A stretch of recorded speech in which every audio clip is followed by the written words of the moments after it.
If you have a real estate team or a real estate brokerage and you're trying to take it to the next level, you need to listen to today's podcast. Today's guest sells over 400 homes per year with her team. She's been in the industry for over 20 years. She has systems in place that permit her to sell over 400 homes per year. Yes, per year. So if you're a team or if you're a brokerage and you're trying to take it to the next level, you need to listen to this podcast. So let's not waste any more time and let's get started right now. Welcome, and thank you for tuning into Amate with Hans, Real Estate Podcast, the place where real estate agents come to get tips, tricks, advice, and strategies from top industry leaders from around the globe. Sit back and hope you enjoy the show. What is going on, everyone? Welcome to another Mate with Hans Real Estate Podcast. For those of you that don't know me, my name is Hans Waisfeld, real estate agent in Miami with eXp Realty. And today we have top agent, broker, person. I mean, the person that we have today on the show there's really no words to describe. I am so happy that we have this person. We're going to have so much value. We're going to learn so much, especially if you're a team or an agent that's looking to grow a team or a broker that's looking to expand and grow. Today's guest is going to be able to help us, give us tips, information, mistakes she's gone through. She has over 20 years of experience in the industry, and her team sells more than 400 homes per year. Yes, you heard her right. Over 400 homes per year. I am so happy to have today's guest. Everyone, welcome to the show, Misty Soldwisch. Misty, thank you so much for being here with us today and taking your time.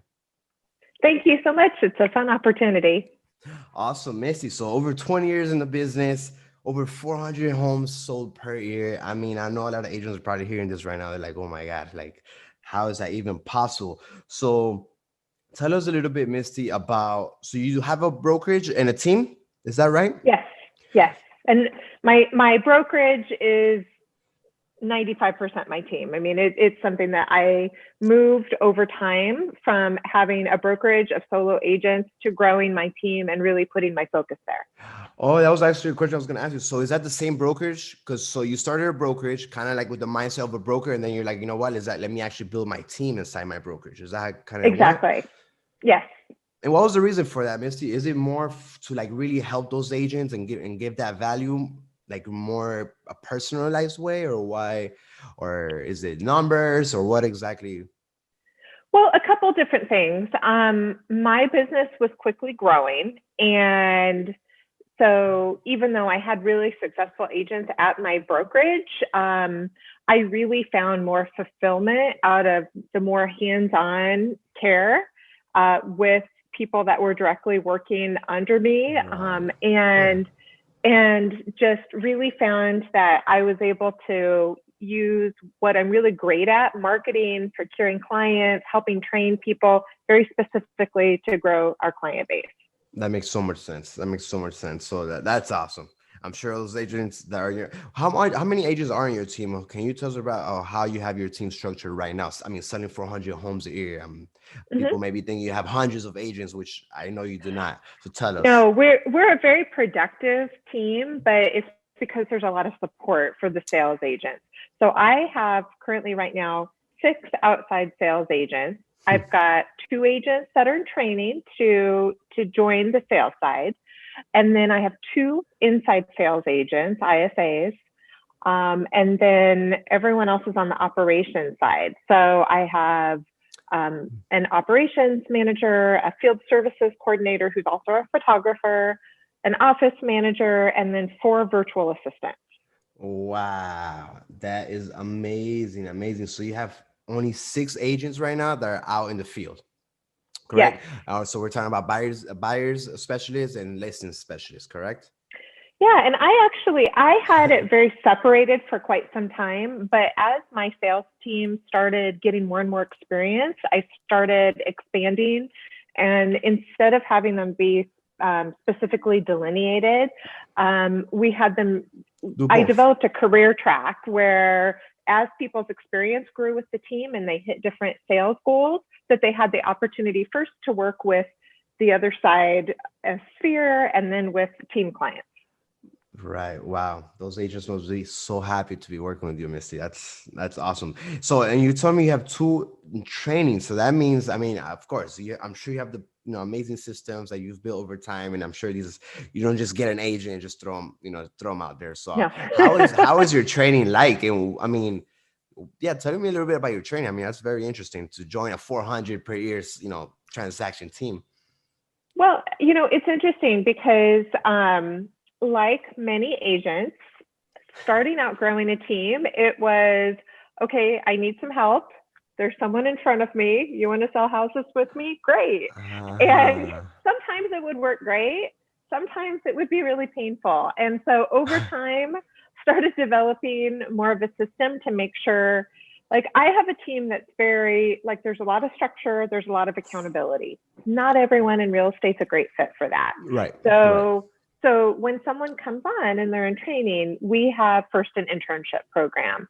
And instead of like throwing them into everything, we have them first learn, okay, here's how the base of our team works, our client services inside sales division.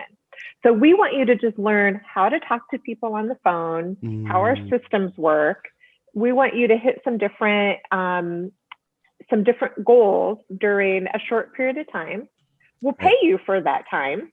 And then, but that helps you understand how we work. And then we understand what your work ethic is and what your abilities are. So Right. it's a base of like building people up to before they are just like thrown out in the Right, right, in the right. cruel I love world. it. I love it. I love it. I love it. So you pretty much show them like the foundation of how your team is, right? How pretty much it's already being work, how people are already working in the team, and you kind of sit them down with each individual. I mean, from what it sounds like, you sit them down with the ISAs, you sit them down Yeah, with this person, so they yeah. understand everything, and they only go out there once they know how everyone else works. So then when they're speaking to someone from the office, they kind of already know what questions they're gonna ask, what they need, what they don't need, and makes so much sense. Well, and then it's also, the benefit is we give really clear goals and expectations so that they know what to focus on and what to do. Because I find that's where a lot of people get lost in real estate So is because true. there's so much So that it's true. overwhelming. So that is so true. First of all, and second of all, that is probably one of the most challenging things that real estate agents has. I mean, there's 2 million agents in the country, right? Right. And that's probably one of the main things because there's so much directions you can go with real estate, right? There's so much field, so much different things that you can focus on. And I see that most people, since there's so much, they get overwhelmed, or they try to choose so many or a little bit of each, and they never Right. specifically master one. And the people that I see that do master one or two things, like they kill it, right? And they're doing great. Right. So how did you do, when you were first starting, um to kind of like focus on like what should I focus on, and then like how did you become so busy that you already had to like start building teams, or like having someone in front of you and say, come help me, please come, so help someone, like Yeah. everyone would love to get into that situation. How did you do that? So it's interesting because being in real estate a long time, I have seen different cycles of the market. And earlier in my career, like pre 2008, like 2000 to 2008, I was very heavily focused in new construction and, had a lot of experience with that.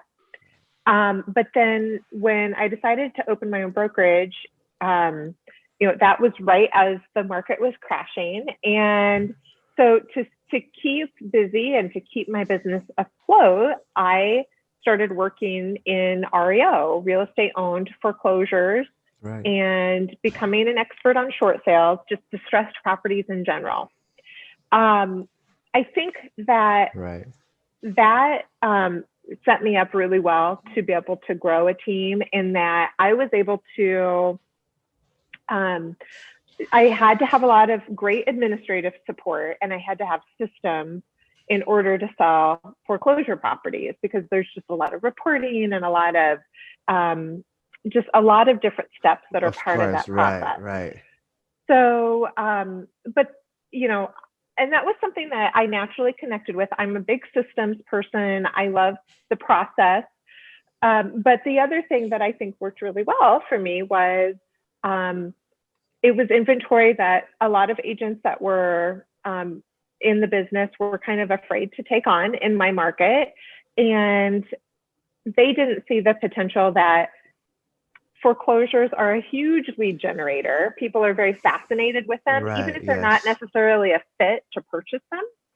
Huh. So that's where, someone calls in about like a fixer-upper property because they're interested, because they're like, oh, maybe this would be a great opportunity for me.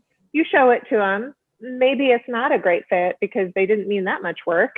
And, but we're able to sell them something else. So wonderful lead generator. And that really naturally led to me needing to have more people support on the sales side because I was able to Right. manage a large REO inventory. That's so awesome. So you think is that when you feel like your business really took up, 08, 09, when the market crashed, you started, learning about foreclosures and REOs and that, or before Certainly that? in volume and in numbers of transactions. So I was and the approach I had from the start with foreclosures was I'm going to market them just like I do other properties. I'm going to have the same professional photography. I'm going to have great signage. I'm not going to treat them like they're less than, because it's a Mm-hmm, great mm-hmm, opportunity mm-hmm. for me to get my name out there and to show how my brand is represented. And so, so Yeah. I had a great base of name recognition. And then I started doing larger media marketing campaigns. And then that just really elevated and took my business to the next level. Wow. And that's when you really started growing that team, the same team that you have right now. Is that when you really started Yeah. growing it? So you just kept scaling, scaling, scaling, Yeah. even though not by agents, but by transactions, because you only have 6 agents really Yeah. out Yeah. there. Right. When did you take a step back and kind of let the whole team and the process and the operations and everyone really take, how long ago was that? Was that recently? Was that many years ago? Well, it's what sense do you mean step back? Because I haven't actively worked with like new seller and new buyer clients for several years, probably about 4 or 5 years now. But I'm very hands-on in how the processes work in the business, coaching the agents. I do work with, even still, I will work with close sphere clients. I'll work with different builders and investors that are going to be a great representative for our brand. But it was, like I said, around 4 years ago or so that I stopped taking new listing side clients and really developed a presentation and coaching for agents to convert that. And that's really where like my lifestyle as a team leader dramatically changed, Mm, having that focus from clients to the agents. and how do you feel about that? 'Cause I love that. That's I love awesome. it. I love it. That's so I awesome. think that I think that I think that it's so much easier being successful in this business when you just really enjoy a lot of different aspects of the business. Yeah. I coach different real estate clients around the country, and sometimes, like as you're talking through things with them, it's like they really love the sales side. They don't love the coaching Like what management you're doing. side. Right, right, right, right. I agree. I agree. It's a And different world, right? It's totally different. it It's is. it's It's totally 100%. different. Yeah. And I think like, there's so much like built up in our industry of, oh, you want to run a big team. Like that's like such a status thing in our business, but that's not actually what feeds everyone and what they Right, love and what they want. And so, right, I right. mean, I just think it's important that you're focused on what really is going to fulfill what makes you happy. Cause you know, we're doing this to have a great livelihood, but it also Yeah. has to like make you happy. At the end of the day, I mean, really, that's 100%. I agree with that. There's so much agents that are so much after the money, after growing, after the whatever. And then I realized, Right. and there's a lot of agents that do make a lot of money, but then I really look at their Yeah. lifestyle, and I'm like, is that really what you like, what you want to do? Are you happy doing that? So I 100% agree with that. Well, and then on top of that, there's a lot of agents that you get caught up in the like number of transactions and the status of volume and that sort of thing. Yeah. But then you don't like keep your eye on your financial model and what your expenses are and the risk Mm, that you're taking financially to build up this great this volume of business is actually Mm-hmm. not sustainable. So there's Mm. a lot to be said of just being very deliberate and understanding why you're doing things, and not just, there's a lot of ego in this business, and it's important to kind of be mindful of that there's more to it than that. I 100% agree, and it's crazy because, like you said that, and you actually, how would I say it? You speak, but you can't say it right now. Because I'm saying you have four, so you do 400 transactions, and you have 6 people on the team, right? So that means each of those agents are doing over 50, right? Pretty much. Yeah. So you're a perfect example of, like, you don't need to have this super huge teams, and like, people get caught up, in how much agents you have and how big is the team and how big is the brokerage and the numbers and this. It seems like all the agents must be super happy in your team to grow, and you probably provide so much value in training and help them grow. I'm sure it's been taking them a few years, right? And then you seem super happy doing what you do. Your clients are probably super happy because they get the best service. That's So, the goal. what's like it? There's no other level. That is like the level of perfectness. I really think. I mean, as long as everyone's happy, clients are getting Well, what they want. I mean, you can yeah. always grow And in numbers, but yeah. And I mean, we do have big growth goals for this coming year. I mean, my big goal in where I want my business to evolve is, I've been very, like I said, very hands-on in lots of different aspects. Mhm. And so what I think is going to take us to the next level, like my word for the year for 2021 is empower.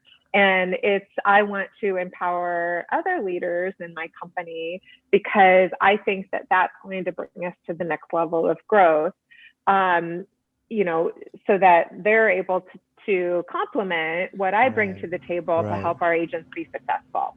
And are you talking about like, let's say, these 2 agents that you've hired, that you're training, like, you just kind of grow like that, or different, or in Yeah, different? well, and beyond that, I mean, we know that just the systems that we have in place and the support staff we have in place, that we can accommodate more agents than what Right. we have on the team right now. That's so And awesome. so That's so I just hired in December, or elevated one of my senior agents to be our director of sales, just so that we have more availability of coaching and support for the agents as they come on, and wow. just wanting to make sure everyone has what they need to be successful. Amazing. Amazing. Like, really, it makes me really, really happy to hear this, and just the good energy that you bring. And I'm sure, all the agents, I mean, what a better place than, to be in a real estate, and as a real estate, with a team like that, that's like, there to help you and help you grow. And actually the numbers, as the numbers they talk, those numbers talk. It's not like you're just gonna go into a team and you don't really know, like, they're doing okay, but you don't know how much they're gonna give you. Like, so that's awesome. So let me ask you a Right. question for those agents, Misty, that are doing very well, and they want to kind of start growing their team, like, have did, or at least in the beginning. So when do you think is the right time for these agents to kind of start looking for, I'm guessing ISAs, that might be the first, but when do you think is the right time? So, in my opinion, I think that first, when is having a strong business that you have administrative support for yourself. So having assistants to kind of develop systems for keeping in touch with your database, systems for managing your transactions and giving your clients excellent service, and systems for asking for referrals and keeping in touch. And then as your business grows, and there's more than what you can sustainably service on your own, then it's bringing in someone to either show properties or act as a buyer's agent. As you establish your brand and your listing processes and presentations, then having people take that. I actually think, I think, I see, talking to agents around the country too, that sometimes people look at ISAs as a way to grow a business in itself. And I think that ISAs are most effective when your agents are so busy that they don't have the time to properly prospect and nurture leads, opportunities. And because they need to have enough to work with to have, I think where an ISA does best is when they're really a base for the teamwork of the team. What I see a lot of agents do, which makes a lot of sense why, but I think doesn't necessarily work as well, is they go, oh, I need to have this person who's like an animal on the phone, who's super direct and just making calls all day, and then they're going to bring me opportunities I didn't have. So you think that's a mistake? I think it is. I think there's some talented people out there for that. I think that is a difficult role to long-term sustain for an individual. So where I think that my ISA team is really successful is they have a lot to work with. They have so many opportunities of past clients and database and leads to connect with. And they really are huge team players that see themselves as there to help everyone grow their business. And so they're both just a real spirit of connecting with clients and serving them, but then also connecting with our team and serving them as well.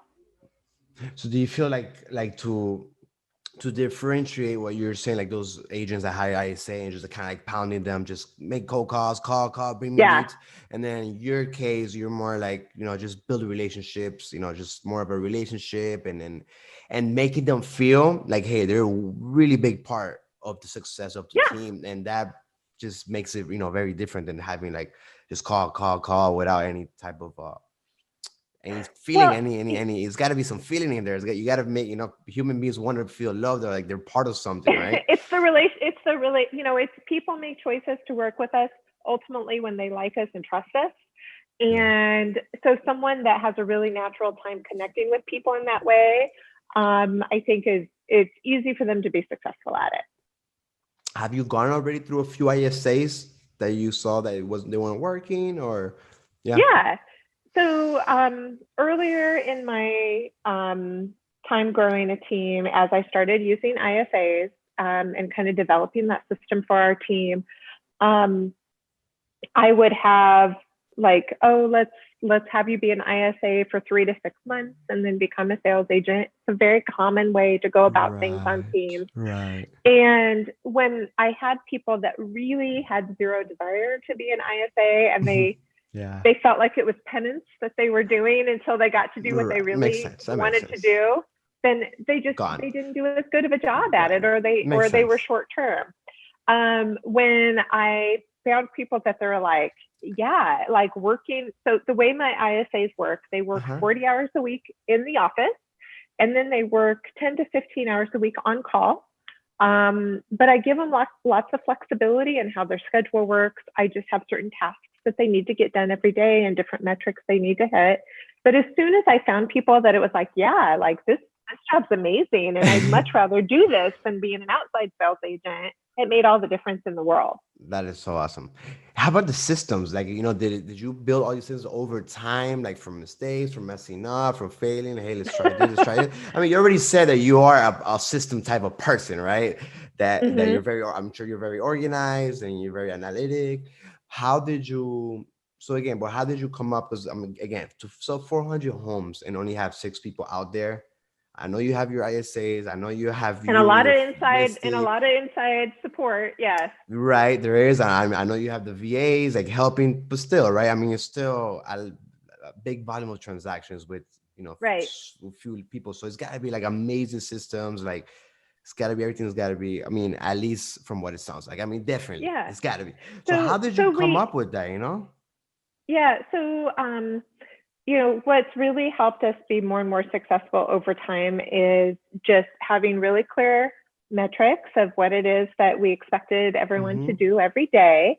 And then using our CRM at a high level, like really using the tools within it of assigning tasks and having notes and to-dos and all of that sort of thing. For so many of our operational systems, and then also how I manage agents, I use Trello. I absolutely love that system because I think it can be used in so many different ways, but we use that for our transaction management, for our ISA team and managing their workflow. Okay. We use it for our listing management and just so many different things. I'm gonna check it And it's out. just, it's an amazing, it's a project management tool. We actually use the free version of it for everything. And I had been a top producer user for years and years and completely replaced that. But yeah, it's fantastic. Okay. Okay. So everything kind of gets placed there, so everybody knows what's going on through Trello. It kind of Hmm. organizes, and is it like a daily organizer, kind of like everyone, like some, or it's more like a weekly, a monthly, or just tasks? Depending on what it is. Right. Yeah. I Right. mean, there are some, so Trello is organized into boards, and there's some boards that are resource boards. Like, for instance, for every agent, I have a business board set up for them where I have resources to things they need to access for team activities. Right. I have a section that is helping them track their business and where they're at on their goals. Mm, We also have a place on their board that kind of houses everyone does a daily activity record of what they've worked on for the day, and then nice. one-on-one notes for coaching. So it's just a resource of everything of how they relate to the team. Right. Transactions boards are very like task oriented, like here's the different steps that need to happen to bring it to closing. So it just depends on the type. And it's just one of those things that Trello, if people haven't used it before, it's like, oh my gosh, like this is like kind Right of after this, I'm confusing. checking it out. But after you've started using it, it's an amazing, it's very flexible and can grow really nicely with your real estate business, no matter what size of business you Okay, awesome. All the agents listening to this, check out Trello, have. especially if you have a team, or you're trying to grow a team or a brokerage. All right, awesome. Let me ask you a question talking about that. So for those agents that want to get started, or they already have a team, or they have a brokerage, and they're just struggling with making it work. Because I see a lot of teams or brokers that have tons of agents, but like none of them are really doing. I see Right. that a lot of that, a lot of that, right? I Yeah. mean, I've never been in those, either, broker. I've been in those brokerages when I first started, yes. And Yeah. one thing I could say, I guess, it's just no connection, no relationship building, no good education. It's, what do you think? What is a mistake that you see a lot of these, brokers, small brokers, or agents make? Well, I think that a big mistake that could be made in this business is putting what you have as preconceived notions of status and ego in front Mm, of culture and mm, making people happy. Because when you put your focus on having the right people in your business and making sure they're fulfilled and getting what they need, then the business follows, versus throwing a bunch of people that really don't mm, have a connection and what their goals are or what their right. outlook on life is, and just hoping some of them work out. Love it. Love it. Just pretty much follow your steps, start small, like really train each one, really have those systems, and you could definitely scale, but definitely take your time. I mean, it seems like you really take your time. You're training two agents right now, you make them go with everyone from your office so that's really Right. taking your time to like really build this powerful, successful, business person, or, each one of us is really at the end of the day a business, right? So you're pretty much building a Absolutely. small bunch of businesses with your name, under your name. So I guess when you do that, you really take the time to think, hey, this is a small business that I'm building under my business, instead of just throwing people out there. Then that's probably the big. Yeah, I like how you put it. Never thought about it like that. Awesome. Any last word advice for agents or brokers that want to grow their team, grow their brokerage, or do it like they don't really have to grow it, but grow in numbers like you. What last tip do you want to give? Well, I will say for myself that one thing that's really been helpful to me for a very long time is I've worked with different business coaches over the past 13 years of my 20 years Mm, in the business. And I think that it's mm, really, really helpful to have that perspective. Elite athletes They all have a coach to help push them through. And if you want your business to be elite and have that status of growing and fulfilling its potential, working with someone to kind of give you some great insight. Right. And then, like I said, just that perspective, like we just get in our own heads and get in our own ways in our business so much. And I just think it's something that is so worth the investment. You have to have someone you connect with and has the philosophy that you want to follow. But I think it's really important. Love it. So you've had a coach for 13 years? Yeah, I've worked with 4 different coaches over the past 13 years. Yeah. Okay, that's it. I have to get a coach or a mentor, right? A coach, a mentor. But no, I 100% agree, because sometimes you do, sometimes I feel like I need like another head of creativity, or just like see things in a different perspective, or because sometimes when you're, I'm a solo agent, sometimes I have so much like different things, so much projects and ideas going on. Yeah. Sometimes you do need someone, so like either guide you, hey, slow down, or just so. Yeah. Big time. Misty, let's go to the last question. It's going to be a fun question to finish this off. Let's see what I have for you. Oh, let's see. If you can compare yourself, Misty, with any animal, what animal would it be? My goodness, with any animal. I guess I'm trying to think like maybe a tortoise, that it's like slow and steady to get there versus like going crazy to win a race. I mean, I think being slow and deliberate and kind of putting thought into every step is something that really is important.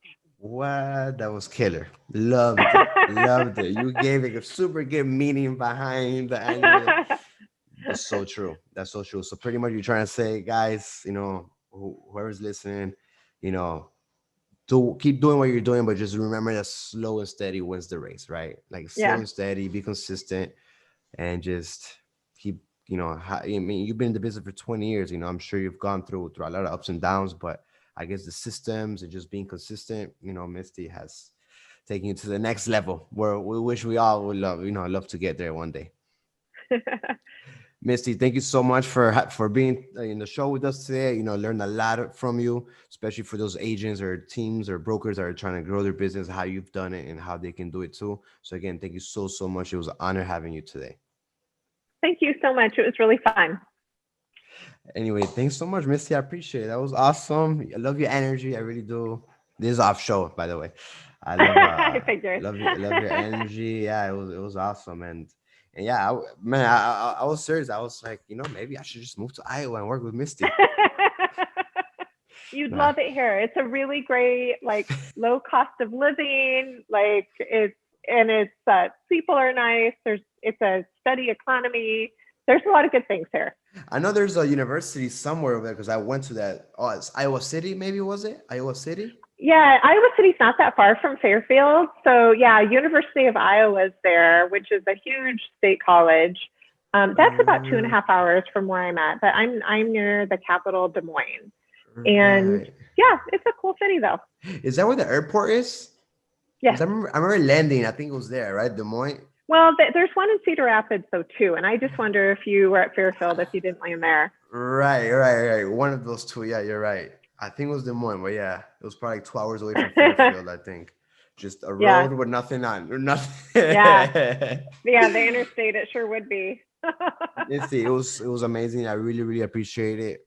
A lot of value. I mean, you're one of the top agents in the whole country, and for me to have you was, really appreciate it. It was an honor. Well, it was super fun. Thanks so much, and we'll have to keep in touch.